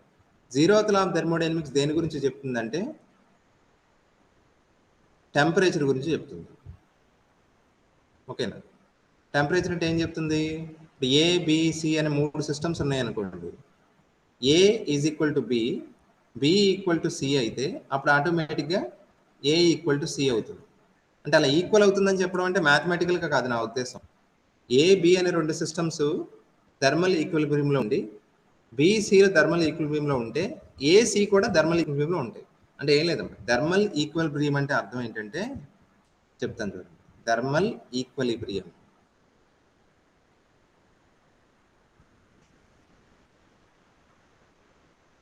ఈక్విలిబ్రియం అంటే మీకు తెలుసు కదా, సమతా స్థితి అంటే ఒక విధమైన బ్యాలెన్స్డ్ స్టేట్ అనమాట. థర్మల్ ఈక్విలిబ్రియం అంటే ఏం లేదు, 2 బాడీస్ థర్మల్ ఈక్విలిబ్రియంలో ఎప్పుడు ఉన్నాయి అని చెప్తారంటే 2 సేమ్ టెంపరేచర్ దగ్గర ఉన్నప్పుడు. ఓకేనా. ఫర్ ఎగ్జాంపుల్ ఒక వేడి కాఫీని తీసుకొచ్చి నా దగ్గర పెడితే కాఫీ అనేది సిస్టము, చుట్టూ ఉన్న ఎయిర్ ఇదంతా కూడా సరౌండింగ్స్. ఇనీషియల్గా అవి థర్మల్ ఈక్విలిబ్రియంలో లేవు. కాఫీ హై టెంపరేచర్లో ఉంది, చుట్టూ ఉన్న సరౌండింగ్స్ లో టెంపరేచర్లో ఉన్నాయి. కానీ కొంత టైం గడిచిన తర్వాత this system loses heat to the surroundings. క్రమేపీ హీట్ని కోల్పోతుంది. కోల్పోయి ఒక లెవెల్ వస్తుంది. తర్వాత ఇంకా హీట్ ట్రాన్స్ఫర్ జరగదు, నెట్ హీట్ ట్రాన్స్ఫర్ జరగదు. హీట్ ట్రాన్స్ఫర్ జరుగుతుంది కానీ ఎంత గెయిన్ అవుతుందో అంత లూజ్ అవుతుంది. ఓకేనా. సో ఏమవుతుందంటే ఎప్పుడైతే కాఫీ టెంపరేచర్ సరౌండింగ్స్ టెంపరేచర్కి ఈక్వల్ అవుతుందో అప్పుడు మనం ఏం వచ్చిందని చెప్పాలి, ఈక్విలిబ్రియం వచ్చిందని చెప్పాలి. థర్మల్ ఈక్విలిబ్రియం అంటే అర్థం సేమ్ టెంపరేచర్లో ఉంటే కనుక థర్మల్ ఈక్విలిబ్రియం అంటారు. ఓకేనా. సో ఆ థర్మల్ ఈక్విలిబ్రియం గురించి ఫోకస్ పెట్టేదే జీరోత్ లా. అంటే జీరోత్ లాలోంచి పుట్టింది ఏంటంటే టెంపరేచర్ అనే కాన్సెప్ట్ పుట్టింది జీరోత్ లాలోంచి. ఓకేనా. జీరోత్ లా అయిన తర్వాత first law of thermodynamics. First law of థెర్మోడైనమిక్స్ని సింపుల్గా చెప్పాలంటే అది law of conservation of energy, అంతకు మించి ఏమీ కాదు. ఓకేనా. మనకి law of conservation of energy అనేది డిఫరెంట్ బ్రాంచెస్లో డిఫరెంట్ నేమ్స్తో పిలుస్తాం మనం. ఫర్ ఎగ్జాంపుల్ బెర్నౌలిస్ థియరం ఉంది. Bernoulli's theorem is nothing but it is a law of conservation of energy, అంతే కదా, when applied to fluid mechanics. అలా డిఫరెంట్ బ్రాంచెస్ తీసుకున్నప్పుడు కన్జర్వేషన్ ఆఫ్ ఎనర్జీ డిఫరెంట్ ఫామ్స్లో పిలుస్తాం. ఇక్కడ మనకి థెర్మోడైనమిక్స్లో కన్జర్వేషన్ ఆఫ్ ఎనర్జీ ఏది, first లా. ఓకేనా. సో మ్యాథమెటికల్గా థెర్మోడైనమిక్స్లో ఫస్ట్ లాని ఎలా రాయాలంటే dq is equal to du plus dw. ఓకేనా. dq is equal to du plus dw. dq అంటే హీట్ సప్లైడ్, సిస్టమ్కి మనం ఇచ్చిన హీట్. డియు అంటే ఏంటి? Change in internal energy. You అంటే ఇంటర్నల్ ఎనర్జీ, ఓకేనా? డిడబ్ల్యూ అంటే ఏంటి? వర్క్ డన్, ఓకేనా? సో మీరు ఇది అర్థం కావాలంటే ఒక ఎగ్జాంపుల్, ఒక ఇంటికి వెళ్ళి సిమ్యులేట్ చేసుకోండి బ్రెయిన్లో. ఒక గిన్నెలో వాటర్ పెట్టి వేడి చేస్తున్నారు అనుకోండి, ఓకేనా? వేడి చేస్తున్నప్పుడు you are supplying heat to the system. So dQ. నువ్వు ఇచ్చిన హీట్ ఎందుకు ఉపయోగపడుతుంది? 2 రకాలుగా ఉపయోగపడుతుంది. నువ్వు ఇచ్చిన హీట్లో కొంత భాగం కాదు, యాక్చువల్గా ఎక్కువ భాగం ఆ సిస్టమ్ యొక్క టెంపరేచర్ పెంచడానికి ఉపయోగపడుతుంది. నీళ్ళు ఏమవుతాయి? వేడెక్కుతాయి కదా. వేడెక్కడం అంటే ఏంటి? ఇంటర్నల్ ఎనర్జీ పెరగడం, ఓకేనా? మీకు ఇంటర్నల్ ఎనర్జీ గురించి ఒక మాట చెప్పాలి ఇక్కడ. ఇంటర్నల్ ఎనర్జీ అంటే అర్థం, ఒక బాడీకి లోపల ఇంటర్నల్గా, ఇప్పుడు ఒక మాట చెప్తాను చూడండి. ఇంటర్నల్ ఎనర్జీ గురించి నేర్చుకుంటున్నప్పుడు, ఇంటర్నల్ ఎనర్జీ బేసిక్గా 2 పార్ట్స్ అమ్మ. పేరులోనే ఉంది. ఇంటర్నల్ అంటే అది బయట నుంచి వచ్చింది కాదు, దానికి సోర్సు ఆ బాడీనే. ఇంటర్నల్ కైనెటిక్ ఎనర్జీ ఉంటుంది, ఇంటర్నల్ పొటెన్షియల్ ఎనర్జీ ఉంటుంది. ఇంటర్నల్ కైనెటిక్ ఎనర్జీ ఎందుకు ఉంటుందంటే, మీరు ఒక సిస్టమ్ని మైక్రోస్కోపిక్గా ఊహించుకోండి. మైక్రోస్కోపిక్గా వెళ్ళినప్పుడు అందులో ఏం కనిపిస్తాయి మనకి? యాటమ్స్, మాలిక్యూల్స్ ఉంటాయి కదా. మన ఒపీనియన్ ఏంటి? ఒక గోడను ఊహించుకున్నప్పుడు గోడలో ఉన్న ఇటుకలు ఎలా ఉంటాయి? కాన్స్టెంట్గా ఉంటాయి, అటు ఇటు మూవ్ అవ్వవు, ఓకేనా? కానీ మైక్రోస్కోపిక్గా ఆటమ్స్, మాలిక్యూల్స్ ఎప్పుడు కూడా స్టేషనరీగా ఉండవు ఒక పాయింట్ దగ్గర. దే వైబ్రేట్, ఓకేనా? About the mean position. Depending on the temperature molecules ఏమవుతుంటాయి? వైబ్రేట్ అవుతుంటాయి. అందువల్ల వాటికి ఏముంటుంది? కైనెటిక్ ఎనర్జీ ఉంటుంది. ఇది బయటకు మనకు కనిపించదు, అందుకే దాన్ని ఇంటర్నల్ అంటారు, ఓకేనా? ఇది మైక్రోస్కోపిక్గా మనం జూమ్ చేసి లోపలికి వెళ్ళి చూస్తే కనుక ఆ మాలిక్యూల్స్, ఆ క్రిస్టల్ స్ట్రక్చర్లో ఉన్న మాలిక్యూల్స్ లేదా యాటమ్స్ దే వైబ్రేట్ అని చెప్తున్నాను. అది ఇంటర్నల్గా జరిగే ప్రాసెస్ కాబట్టి ఆ ఎనర్జీని ఇంటర్నల్ కైనెటిక్ ఎనర్జీ అనాలి. మరి పొటెన్షియల్ ఎనర్జీ ఎందుకు ఉంటుంది సార్ అంటే, ఆ మాలిక్యూల్స్ మధ్య అట్రాక్షన్స్, రిపల్షన్స్ ఉంటాయి కదా, సమ్ ఫోర్సెస్ ఉంటాయి కదా.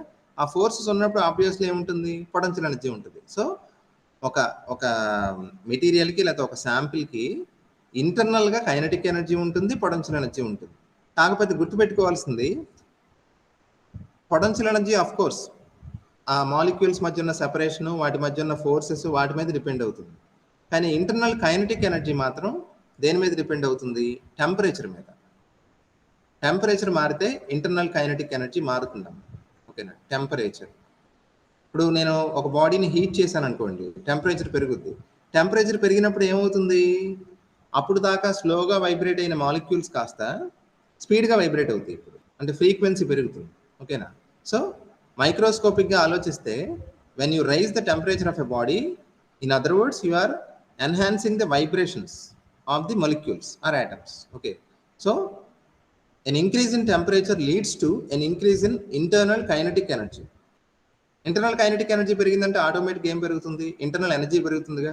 సో ఇంటర్నల్ ఎనర్జీ అనేది it is a function of temperature అని గుర్తుపెట్టుకోండి, ఓకేనా? Internal energy is a function of temperature.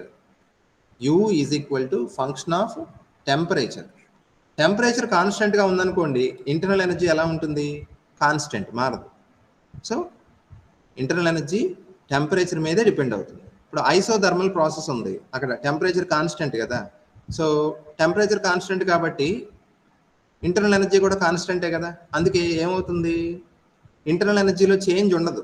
ఏ ప్రాసెస్లో? ఐసోథర్మల్ ప్రాసెస్లో, ఓకేనా? సో ఈ మాటలు బాగా గుర్తుపెట్టుకోండి. ఇంటర్నల్ ఎనర్జీ అనేది internal kinetic energy, potential energy అని 2 భాగాలుగా డివైడ్ చేయాలి. పొటెన్షియల్ ఎనర్జీ అనేది ఫోర్సెస్, వాటి సెపరేషన్స్ ఇవంతా మీద డిపెండ్ అవుతుంది. కానీ ఇంటర్నల్ కైనెటిక్ ఎనర్జీ అనేది టెంపరేచర్ మీద డిపెండ్ అవుతుంది. టెంపరేచర్ పెంచినప్పుడు వైబ్రేషన్స్ పెరుగుతాయి కాబట్టి, in other words internal kinetic energy పెరిగి ఇంటర్నల్ ఎనర్జీ కూడా పెరుగుతుంది. సో టెంపరేచర్ ఎప్పుడైతే మారుతుందో ఆటోమేటిక్గా ఏం మారుతుంది? ఇంటర్నల్ ఎనర్జీ మారుతుంది, ఓకేనా? తర్వాత ఇంటర్నల్ ఎనర్జీ అనేది ఒక స్టేట్ ఫంక్షన్. అది స్టేట్ ఫంక్షన్ అంటే నా ఉద్దేశం, ఒక సైక్లిక్ ప్రాసెస్ ఉంది. ఒక స్టేట్ నుంచి మొదలయ్యి ఏ నుంచి బీకి వెళ్ళింది సిస్టమ్, మళ్ళీ బి నుంచి ఏకి వచ్చేసింది. ఇంటర్నల్ ఎనర్జీలో చేంజ్ ఉండదు, ఓకేనా? అది ఆ థెర్మోడైనమిక్ స్టేట్ మారనంతసేపు మళ్ళీ అదే స్టేట్కి వచ్చేసింది అనుకోండి సిస్టమ్, ఇంటర్నల్ ఎనర్జీలో చేంజ్ ఎంత? 0. సో ఈ ఇంటర్నల్ ఎనర్జీ అనేది చాలా ఇంపార్టెంట్ అన్న. సో ఇప్పుడు మీరు ఆలోచించండి, మనం వేడి చేస్తున్నాం కదా, ఒక గిన్నెలో వాటర్ తీసుకుని వేడి చేస్తున్నాం అంటే హీట్ సప్లై చేస్తున్నాం. సప్లై చేసినప్పుడు అందులో కొంత పార్ట్ అది వేడెక్కడానికి ఉపయోగపడుతుంది, అంటే ఇండైరెక్ట్గా ఇంటర్నల్ ఎనర్జీ పెరగడానికి ఉపయోగపడుతుంది. మిగిలిన పార్ట్ ఎందుకు ఉపయోగపడుతుంది? వర్క్ చేయడానికి, వర్క్ డన్. ఓకేనా? వర్క్ డన్ ఏంటి? ఇప్పుడు ఏమవుతుందంటే బాగా వేడెక్కిన తర్వాత నీళ్లు మూత పైకి లేస్తుంటుంది కదా, అంటే అది మెకానికల్ వర్కే కదా. సో మనకి ఇదివరకు లోకోమోటివ్స్, డీజిల్ లోకోమోటివ్స్ ఇవన్నీ కూడా అలాగే కదా వర్క్ చేసేది. హీట్ ఎనర్జీని అవి ఎలా మారుస్తాయి? మెకానికల్గా వర్క్ కింద మారుస్తాయి కదా, అలాగే కదా ట్రైన్ వెళ్ళేది. ఓకేనా? యూజువల్ డీజిల్ ట్రైన్స్, మనకు బొగ్గుతో నడిచే ఇంధనాలు హీట్ ఎనర్జీని అవి ఎలా మారుస్తాయి? వర్క్ కింద మారుస్తాయి. ఓకేనా? సో ఇదమ్మా ఫస్ట్ లా. అంటే సిస్టమ్కి కనుక హీట్ సప్లై చేస్తే అది రెండు విధాలుగా ఉపయోగపడుతుంది. కొంత పార్ట్ ఏమో ఇంటర్నల్ ఎనర్జీ పెంచడానికి, మిగిలిన పార్ట్ ఏమో వర్క్ చేయడానికి. ఓకేనా? ఇప్పుడు మనం ఫస్ట్ లాని డిఫరెంట్ ప్రాసెసెస్కి అప్లై చేయాలి, అప్పుడు మీకు ఇంకా బాగా అర్థం అవుతుంది. ఫస్ట్ ఐసోథర్మల్కి అప్లై చేద్దాం. ఐసోథర్మల్కి అప్లై చేస్తే ఐసోథర్మల్ ప్రాసెస్లో టెంపరేచర్ ఎలా ఉంటుందని చెప్పాను? కాన్స్టెంట్. టెంపరేచర్ కాన్స్టెంట్ ఉన్నప్పుడు ఇంటర్నల్ ఎనర్జీలో చేంజ్ ఎంత? 0. అప్పుడు మీరు అప్లై చేస్తే ఏమవుతుంది? dq is equal to dw. Isothermal ప్రాసెస్లో హీట్ సప్లైడ్ అనేది మొత్తం కూడా వర్క్ చేయడానికే ఉపయోగపడుతుంది తప్ప ఇంటర్నల్ ఎనర్జీ ఇంక్రీజ్ అవ్వదు. తర్వాత అడియాబాటిక్లోకి వెళ్తే, అడియాబాటిక్ అంటే ఏ ప్రాసెస్ చెప్పండి? హీట్ ఎక్స్చేంజ్ ఉండదు. హీట్ ఎక్స్చేంజ్ ఉండదంటే సిస్టమ్కి నువ్వు హీట్ ఇవ్వగలవా? ఇవ్వలేవు. అలాగే సిస్టమ్ హీట్ కోల్పోగలదా? లేదు. dq ఈజ్ ఈక్వల్ టు ఎంత? 0. అప్పుడు ఏమవుతుంది? du plus dw is equal to ఎంత? 0. In other words du is equal to minus dw. So first law of thermodynamics అనేది డిఫరెంట్ ఫార్మ్స్ తీసుకుంటుంది depending on the nature of the process. తర్వాత cyclic process ఒకటి ఉంది. Cyclic process,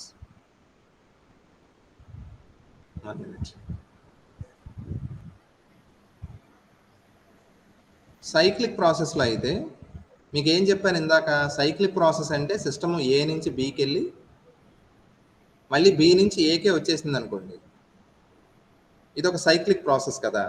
అలాంటి cyclic ప్రాసెస్లో internal energy మారదు, ఎందుకంటే internal energy is a state function. So du is equal to 0. అప్పుడు మళ్ళీ ఎంత అవుతుంది? ఇందాకట్లాగా dq is equal to dw. So isothermal ప్రాసెస్కి ఎలాగైతే ఈక్వేషన్ వచ్చిందో సైక్లిక్ ప్రాసెస్ కూడా అంతే వస్తుంది. దాని తర్వాత ఐసోచోరిక్ ప్రాసెస్. ఐసోచోరిక్ ప్రాసెస్ అంటే ఏం లేదు, వాల్యూమ్ కాన్స్టెంట్గా ఉండే ప్రాసెస్ని ఐసోచోరిక్ అంటారు. వాల్యూమ్ కాన్స్టెంట్గా ఉన్నప్పుడు మీకు వర్క్ డన్ డీడబ్ల్యూకి ఫార్ములా ఏంటి? డీడబ్ల్యూకి ఫార్ములా పీడీవీ కదా. పీడీవీ కాబట్టి వర్క్ డన్ లేదు కాబట్టి ఇక్కడ, అంటే వాల్యూమ్లో చేంజ్ లేదు, డీవీ కాన్స్టెంట్. అప్పుడు అది ఎంత అవుతుంది? 0 అవుతుంది. అప్పుడు dq is equal to du. అంటే సిస్టమ్ ఏం చేస్తుందంటే తన సప్లై చేసిన హీట్ని మొత్తం కూడా తనే ఉపయోగించుకుంటుంది. అంటే సరదాగా అంటున్నాను, మన సిస్టమ్కి హీట్ సప్లై చేస్తే ఆ హీట్ మొత్తం కూడా సిస్టము తన ఇంటర్నల్ ఎనర్జీని ఇంక్రీజ్ చేసుకోవడానికే ఉపయోగిస్తుంది తప్ప వర్క్ చేయదు. ఓకేనా? దాన్నే మనం ఐసోచోరిక్ ప్రాసెస్ అంటాం. ఓకేనా? తర్వాత ఫ్రీ ఎక్స్పాన్షన్ అని ఒక ప్రాసెస్ ఉంది. ఫ్రీ ఎక్స్పాన్షన్ ఇంకో స్లైడ్లో రాస్తా, లేకపోతే ఇక్కడ రాస్తాను. ఫ్రీ ఎక్స్పాన్షన్ ప్రాసెస్లో గ్యాస్ ఏమవుతుందంటే ఒక ఛాంబర్ నుంచి ఇంకో ఛాంబర్లోకి లేదా వాక్యూమ్లోకి దానంతట అది ఫ్రీగా ఎక్స్పాండ్ అవుతుంది. దాన్ని ఫ్రీ ఎక్స్పాన్షన్ అంటారు. దీని గురించి ఇంకా లోతుగా చెప్తాను, జౌల్స్ ఎక్స్పాన్షన్ అవి వచ్చినప్పుడు సిమిలారిటీస్ చెప్తాను. ఫ్రీ ఎక్స్పాన్షన్ అనేది ఒక అడియాబాటిక్ ప్రాసెస్ అమ్మ. అడియాబాటిక్ ప్రాసెస్ కాబట్టి హీట్ ఎక్స్చేంజ్ ఉండదు కదా, అంటే dq ఈజ్ ఈక్వల్ టు 0. తర్వాత ఈ ప్రాసెస్లో గ్యాస్ అనేది దానంతటది వేరే ఛాంబర్లోకి వెళ్తుంది తప్ప వర్క్ ఏం చేయదు. అంటే dw ఎంత? 0. dq 0, dw 0 అయితే du కూడా 0 అవుతుంది ఆటోమేటిక్గా. అంటే ఫ్రీ ఎక్స్పాన్షన్లో అన్ని జీరోలు అవుతాయి. ఓకే, ఇదమ్మా. సో ఇక్కడ ఇది ఫస్ట్ లా ఆఫ్ థర్మోడైనమిక్స్ సంబంధించింది. ఫస్ట్ లా ఆఫ్ థర్మోడైనమిక్స్లో ఆఫ్కోర్స్ దీన్ని ఇంకోలా కూడా ఎక్స్ప్రెస్ చేస్తారు మా first law. W is equal to JH అని కూడా చెప్తారు. ఓకేనా? ఫస్ట్ లా అయిన తర్వాత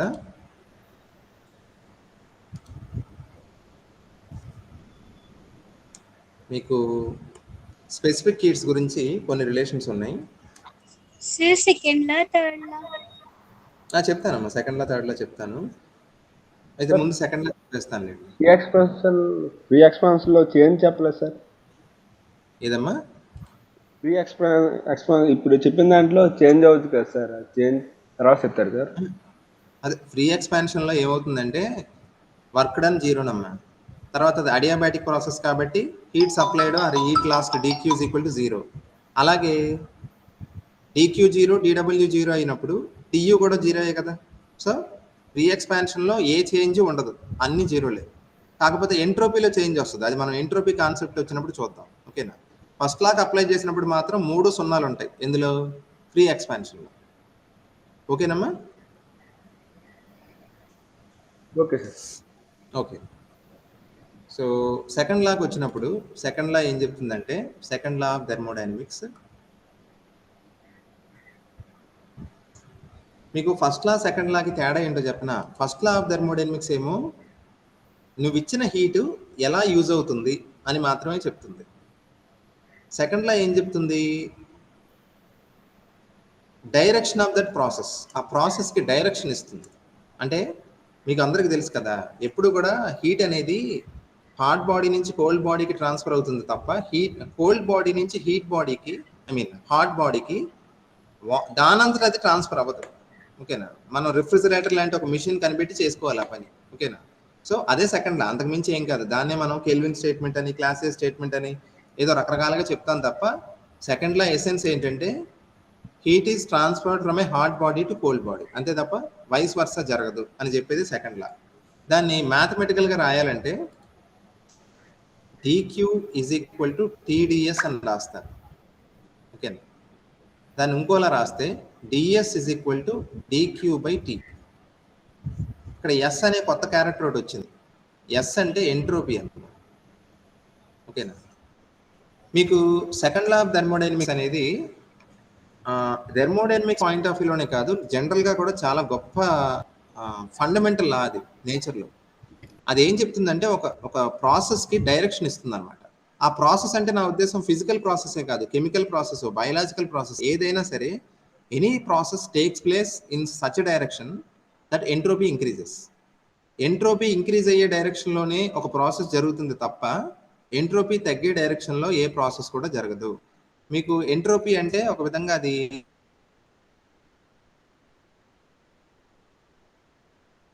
డిజార్డర్ జరుగుతుంది తప్ప డిజార్డర్ టు ఆర్డర్ దానంతరది జరగదు అని చెప్పేది సెకండ్ లా. అంటే ఇన్ అదర్ వర్డ్స్ ఒక డైరెక్షన్ ఇస్తుంది అనమాట. మీ కెమిస్ట్రీలో దీనికి అప్లికేషన్స్ కూడా ఉన్నాయి. ఫర్ ఎగ్జాంపుల్ నాకు నోటుకు వచ్చిన 2 పేర్లు పెట్టేసి ఎలిమెంట్స్కి A+B = C అని రాసేస్తే కుదరదు కదా. నువ్వు పేపర్ మీద రాసినంత మాత్రాన ఆ రియాక్షన్ జరుగుద్దని చెప్పలేము. అందుకే ఏం చేస్తారు, అప్పుడు ఎంట్రోపీలో చేంజ్ క్యాలిక్యులేట్ చేస్తారు. ఎంట్రోపీలో చేంజ్ అనేది ప్లస్ వచ్చింది అనుకోండి, పాజిటివ్, ఆ రియాక్షన్ జరిగే ఛాన్స్ ఉంటుంది. అదే ఎంట్రోపీలో చేంజ్ నెగిటివ్ వస్తే కనుక అది ఫర్బిడన్, అలాంటి రియాక్షన్ జరగదు. ఓకేనా? So second law of thermodynamics అనేది ఎంట్రోపీలో వచ్చే చేంజ్ పాజిటివ్గా ఉండే ప్రాసెసెస్లే జరుగుతాయి తప్ప నెగిటివ్ ఉండే ప్రాసెస్ జరగదు. ఎంట్రోపీ పెరగడమే తప్ప తగ్గడం అనేది ఉండదు. అది ఓకేనా? So dS is equal to dQ by T. ఇప్పుడు ఫస్ట్ లా ఆఫ్ థర్మోడైనమిక్స్ని మనం మాడిఫై చేయొచ్చు. ఎలా అంటే ఫస్ట్ లా థర్మోడైనమిక్స్ మామూలుగా ఏమవుతుంది, d q is equal to d u plus డిడబ్ల్యూ కదా. దీన్ని మనం ఏం రాసుకోవచ్చు, ఇప్పుడు టీక్యూ బదులు టీడీఎస్ రాస్తే డియూ ప్లస్ డిడబ్ల్యూ అంటే ఇందాక రాసాం కదా PDV. So Diu is equal to ఏమని రాసుకోవచ్చు, టీడీఎస్ మైనస్ పీడీవి. ఇది ఒక విధంగా చెప్పాలంటే ఫస్ట్ లా ఆఫ్ థర్మోడైనమిక్స్ అలాగే సెకండ్ లా ఆఫ్ థర్మోడైనమిక్స్ రెండింటిని మెర్జ్ చేస్తే వస్తే ఈక్వేషన్ అని వచ్చింది. ఓకేనా? ఇది తర్వాత సైన్ కన్వెన్షన్ ఒకటి చెప్పాలి, అది మర్చిపోయాను. సైన్ కన్వెన్షన్ ఇది చాలా ఇంపార్టెంట్. ఇది సైన్ కన్వెన్షన్ అంటే ఇప్పుడు ఇందాక నేను రాశాను కదా, d q is equal to d u plus డిడబ్ల్యూ అని రాశాను. రాసినప్పుడు డిక్యూ అంటే హీట్ సప్లైడ్ అని వాడాను జనరల్గా పదం. నేను అది అన్ని సందర్భాల్లో కరెక్ట్ కాదు. ఎప్పుడూ కూడా సిస్టమ్కి మనం హీట్ సప్లై చేయడం కాదు. ఒకసారి సిస్టమ్ అనేది హీట్ని కోల్పోవచ్చు కదా, అప్పుడు హీట్ సప్లైడ్ అనకూడదు, హీట్ లాస్ట్ అనాలి. అలాగే డియూ అంటే ఇంటర్నల్ ఎనర్జీ ఇంక్రీజ్ అవుతుంది అనుకోవడం జనరల్గా కాదు, ఒక్కోసారి ఇంటర్నల్ ఎనర్జీ తగ్గచ్చు కదా. అలాగే DW అంటే వర్క్ డన్ అన్నాం. Work done by the gas అని జనరల్గా అనుకుంటాం, కాదు, work done on the gas కూడా ఉండొచ్చు. ఓకేనా, మనం కన్వెన్షన్ ఏం తీసుకుంటే జనరల్గా హీట్ సప్లైడ్ ఎలా తీసుకోవాలి, పాజిటివ్గా తీసుకోవాలి. Heat last by the system నెగిటివ్గా తీసుకోవాలి. తర్వాత యూ కనుక ఇంక్రీజ్ అయిందనుకోండి అది పాజిటివ్గా తీసుకోవాలి. యూ డిక్రీజ్ అయితే నెగిటివ్గా తీసుకోవాలి. అలాగే work done by the gas అయితే positive, work done on the gas అయితే నెగిటివ్. ఈ కన్వెన్షన్స్ చాలా ఐ మీన్ బేసిక్ రూల్స్ అనేవి చాలా ఇంపార్టెంట్. మనం పూర్తిగా రివర్స్ చేసి కూడా తీసుకోవచ్చు, జనరల్గా కన్సిస్టెన్సీ కోసం అందరూ ఇలా ఫాలో అవుతారు. ఓకేనా, ఇప్పుడు నేను ఒక ఎగ్జాంపుల్ చెప్తాను, అది మీకు ప్రీవియస్ అని చెప్పింది. ఫస్ట్ లా ఆఫ్ థెర్మోడైనమిక్స్ ఇది కదా. ఓకేనా, ఈ ప్రాసెస్లో ఇప్పుడు నేను ఒక కాఫీ ఫ్లాస్క్ ఎగ్జాంపుల్గా తీసుకోండి, అందులో కాఫీ ఉంది. నేను ఆ కాఫీ ఫ్లాస్క్ని ఇలా షేక్ చేస్తున్నాను. ఓకేనా, షేక్ చేస్తున్నప్పుడు లోపల ఉన్న కాఫీ టెంపరేచర్ పెరుగుద్దా తగ్గుద్దా అని ఒక ప్రశ్న వేసాం అనుకోండి, మనం ఏం చెప్తాం, ఎలా ఆన్సర్ చేస్తాం దాన్ని? ఇప్పుడు కాఫీ అన్నప్పుడు అది ఆబ్వియస్లీ ఇన్సులేటెడ్ కదా, ఐసోలేటెడ్ సిస్టమ్. సో DQ ఎంత అవుతుంది? 0. అందుకే కదా అంత డబ్బులు పెట్టి ఫ్లాస్క్ కొనుక్కునేది. DQ is equal to 0. Coffee ఫ్లాస్క్లోంచి హీట్ బయటికి లోపలికి రాకూడదు, DQ 0. అంటే అప్పుడు ఏమవుతుంది? DU is equal to minus DW అవుతుందిగా. ఇప్పుడు నేను ఫ్లాస్క్ని షేక్ చేశానంటే వర్క్ డన్ బై ది కాఫీనా, వర్క్ డన్ ఆన్ ది కాఫీయా?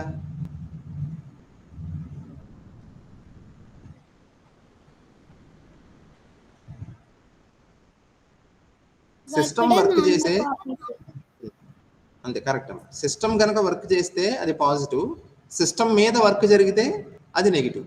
ఓకేనా, సో నేను మూవ్ చేశాను కాబట్టి ఫ్లాస్క్ని, I'm doing work on the liquid on the coffee. ఓకేనా, సో వర్క్ డన్ ఏంటి? నెగిటివ్ కదా. వర్క్ డన్ నెగిటివ్ కాబట్టి DU వాల్యూ ఏమవుతుందని భావించాలి మనం? పాజిటివ్గా భావించాలి కదా. DW నెగిటివ్ అవుతుంది కాబట్టి minus minus plus. DU positive అంటే అర్థం ఏంటి? ఇంటర్నల్ ఎనర్జీ పెరిగినట్టు లెక్క, అంటే లోపల ఉన్న coffee temperature in other words ఏమవుతుంది? స్లైట్గా ఇంక్రీజ్ అవుతున్నట్టు లెక్క. ఓకేనా, సో ఇలా డిఫరెంట్ ప్రాసెసెస్కి మనం ఫస్ట్లా అప్లై చేసినప్పుడు ఈ సైన్ కన్వెన్షన్ ఐడియా ఉండాలన్నమాట. ఓకేనా, ఇప్పుడు DU పాజిటివ్ వచ్చింది అంటే అర్థం ఏంటో తెలియాలి కదా. మనకు కన్వెన్షన్ ఏం చెప్తుంది? DU పాజిటివ్ వచ్చిందంటే ఇంటర్నల్ ఎనర్జీ పెరిగినట్టు లెక్క అది. ఓకేనా, సో ఇది సెకండ్ లా ఆఫ్ థెర్మోడైనమిక్స్ అమ్మ. సెకండ్ లా ఆఫ్ థెర్మోడైనమిక్స్ అయిన తర్వాత మీకు కార్నాట్ సైకిల్, కార్నాట్ థియరం అని 2 ఉంటాయి. కార్నాట్ సైకిల్ ఎఫిషియన్సీ క్యాలిక్యులేట్ చేస్తారు కదా. కార్నాట్ ఇంజిన్ ఏంటో తెలుసు కదా మీకు, హీట్ ఇంజిన్. అది కార్నాట్ ఇంజిన్ అనేది ఒక హీట్ ఇంజిన్. హీట్ ఇంజిన్ చేసే పని ఏంటి? హీట్ ఇంజిన్ చేసే పని ఏంటంటే హీట్ని ఎలా మారుస్తుంది? అది మెకానికల్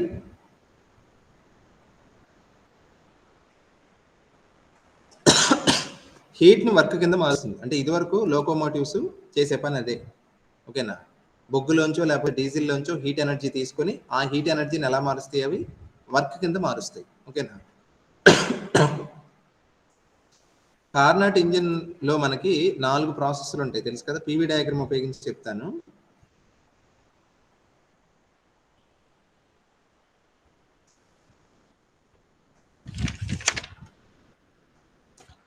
ఓకేనా, PV డయాగ్రామ్ అంటే వాల్యూమ్ని X యాక్సిస్ మీద, ప్రెజర్ని Y యాక్సిస్ మీద తీసుకుని గీసే డయాగ్రాము మనకి PV డయాగ్రామ్ అంటారు. PV డయాగ్రామ్లో కార్నాట్ సైకిల్కి అప్లై చేస్తే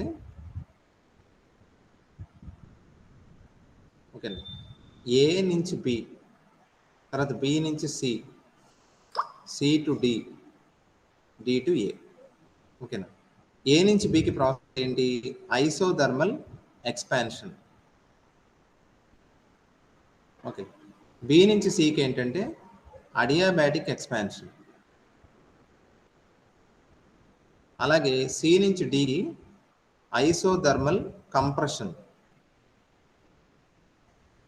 డి నుంచి ఏకి అడియాబాటిక్ కంప్రెషన్. ఓకే, ఇలా 4 ప్రాసెస్లు ఉంటాయమ్మా కార్నాట్ సైకిల్లో. అంటే ఇది ఒక సైక్లిక్ ప్రాసెస్ కదా, ఏ నుంచి బి, బి నుంచి సి, సి నుంచి డి, మళ్ళీ డి నుంచి ఏ వచ్చేస్తుంది. సో సైక్లిక్ ప్రాసెస్ ఇది. ఓకే, సో ఈ సైక్లిక్ ప్రాసెస్కి ఒక బాడీ మనం ఒక వర్కింగ్ సబ్స్టెన్స్ తీసుకుని దాన్ని 4 ప్రాసెస్ల్లో చేస్తే గనక ఆ కార్నాట్ సైకిల్ తాలూకు ఎఫిషియన్సీ ఈటా ఎంత ఉంటుంది అంటే 1 - T2/T1. దీన్ని మనం ప్రాబ్లమ్స్లో చేయడానికి ఇలా రాసుకుంటే బెటర్, T1 - T2/T1. ఒక్కోసారి టెంపరేచర్స్ ఇవ్వకుండా హీట్ ఇస్తాడు, అప్పుడు కూడా ఫార్ములా ఇదే, Q1 - Q2/Q1. ఇక్కడ ఇంకో ఫార్ములా ఉంది, eta is equal to W/Q1. W అంటేనే Q1 - Q2. ఓకేనా? సో ఈ ఫార్ములాస్ అన్నీ ఐడియా ఉండాలమ్మా, ఎఫిషియన్సీ క్యాలిక్యులేట్ చేయాలంటే ఇవి కావాలి. ఓకేనా? సో ఎఫిషియన్సీ క్యాలిక్యులేట్ చేసుకునేటప్పుడు మనం ప్రాబ్లమ్స్ ఎలాగో చేస్తాం. మీరు గుర్తుపెట్టుకోవాల్సింది, కార్నాట్ ఇంజిన్లో మనకి ఏమంటే సోర్స్ ఉంటుంది, సింక్ ఉంటుంది, వర్కింగ్ సబ్స్టెన్స్ ఉంటుంది, అంతేగా. సోర్స్ అంటే హీట్, ఎంత హీట్ తీసుకున్నా సరే టెంపరేచర్ తగ్గని ఒక బాడీ అనమాట. ఓకేనా? సో హై టెంపరేచర్లో ఉన్న ఒక బాడీ సోర్స్ కింద పనిచేస్తుంది, లో టెంపరేచర్లో ఉన్న ఇంకో బాడీ సింక్ కింద పనిచేస్తుంది. వర్కింగ్ సబ్స్టెన్స్ ఏం చేస్తుంది, సోర్స్ దగ్గర నుంచి హీట్ తీసుకుని ఆ హీట్ నుంచి వర్క్ చేసి ఆ మిగిలిన హీట్ని సింక్కి ఇస్తుంది. ఇది జరిగే ప్రాసెస్. ఓకేనా? సో T1, T2 అనేవి ఏంటి, సోర్స్, సింక్ టెంపరేచర్స్. T1 అనేదేమో హై టెంపరేచర్, T2 అనేది sink temperature, low temperature. So ఆ 2 టెంపరేచర్స్ ఇస్తే కనుక ఎఫిషియన్సీ కట్టగలగాలి, లేకపోతే హీట్ ఇచ్చినా కూడా కట్టగలగాలి. Q1 అంటే హీట్ అబ్జార్బ్డ్ అనమాట, Q2 అంటే heat released to the sink. అవి ఇచ్చినా సరే ఈటా కట్టగలగాలి. ఓకేనా? తర్వాత హీట్ ఇంజిన్కి ఆపోజిట్ ఏంటి, రిఫ్రిజిరేటర్. రిఫ్రిజిరేటర్ అంటే హీట్ ఇంజిన్కి జస్ట్ ఆపోజిట్ రిఫ్రిజిరేటర్. రిఫ్రిజిరేటర్కి ఎఫిషియన్సీ పరంగా కే అని ఒకటి వాడతారు, లెటర్ కే. అది ఫార్ములా Q2/W. దీన్ని ఇంకోలా రాసుకోవచ్చు, W అంటే చెప్పాను కదా, Q1 - Q2. ఓకే, టెంపరేచర్స్లో ఫార్ములా రాస్తే T2/T1 - T2. ఈటాకి కేకి మధ్య ఒక రిలేషన్ ఉంది, eta is equal to 1/K+1. Okay, so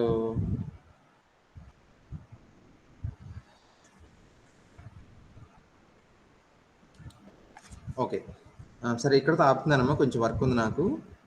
మళ్ళీ ఈవినింగ్ కానీ రేపు మార్నింగ్ కానీ కాల్ చేస్తాను, చేస్తే థెర్మోడైనమిక్స్. ఈ థెర్మోడైనమిక్స్ చాప్టర్ కొంచెం పెద్దమ్మా ఫస్ట్ది. ఇది అయిన తర్వాత మిగిలిన చాప్టర్స్, లో టెంపరేచర్ ఫిజిక్స్, తర్వాత క్వాంటమ్ థియరీ ఆఫ్ రేడియేషన్, ఇవి పర్లా చాలా తొందరగా డిస్కస్ చేయొచ్చు. ఓకేనా?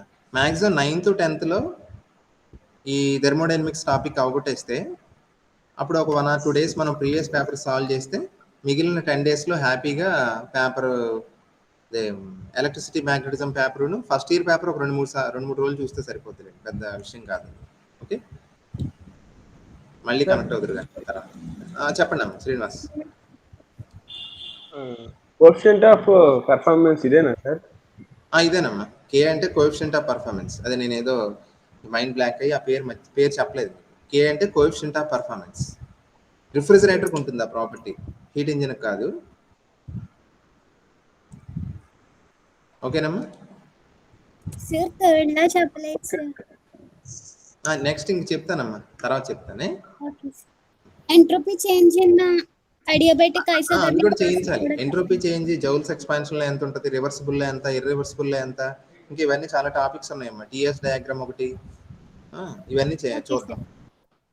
Okay sir. Thank you sir.